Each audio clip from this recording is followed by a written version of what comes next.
ask Dr. Roy about the many experiences he has had of traveling to Latin America, writing about Latin America, and how India and Latin America in the 21st century, especially in 2025 that we are in, how is it shaping up and what potential it has in future. So, Dr. Roy, firstly, we are in the wonderful campus of JNU.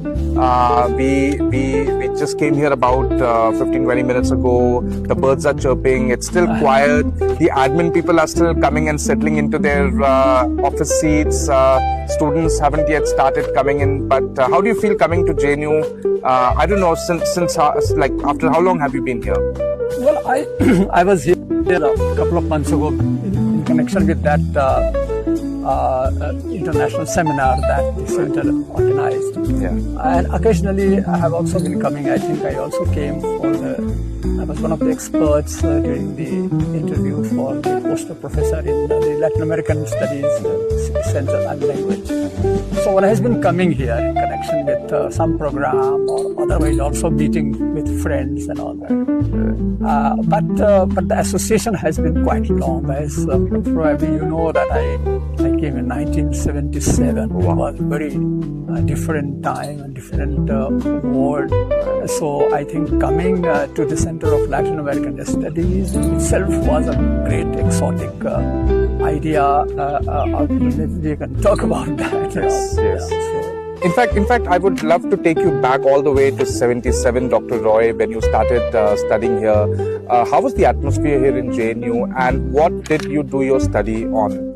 Yeah, the atmosphere was fabulous because you see, the best in JNU, I think we were very lucky to spend time in terms of the faculty, in terms of also the students, and the kind of activities they did, organizing excellent debates, culture programs, theaters, drama.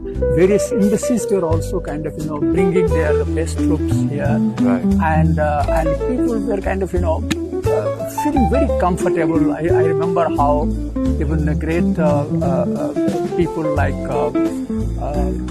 Reshma, the singer, came here. Faiz Ahmad Faiz came here, and we heard him speak and all that. So it was a great institution. But what made it very different, that it was a research institution. And one of the attractions that I had of taking interest in Latin America, that I wanted to go to the farthest place to do the study, where very few people go, very few people specialize. And this is how the fascination for Latin America happened. And of course, the research-oriented university, where I think the students and teachers were more friendly than kind of, there was no such want. Anytime you can walk in, they could come to your hostel, you are having chai and dhawa and things like that. So it was a great atmosphere, academic atmosphere that I think this university wasn't known internationally for. Fantastic. So, Doctor, you did your PhD here. Could you tell us a little bit about what was the topic of your PhD? Yeah. Well, the PhD, MPhil and PhD, both topics were on Cuba's relations with the Soviet Union. Because that was the time when Cuba had begun its internationalist role.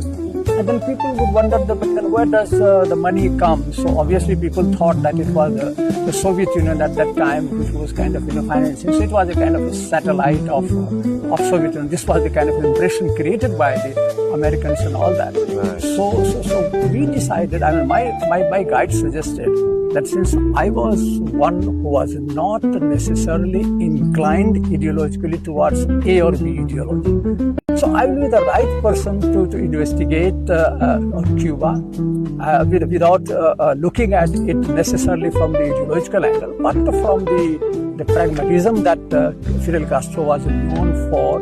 So this is how I was suggested that I should do my PhD on that.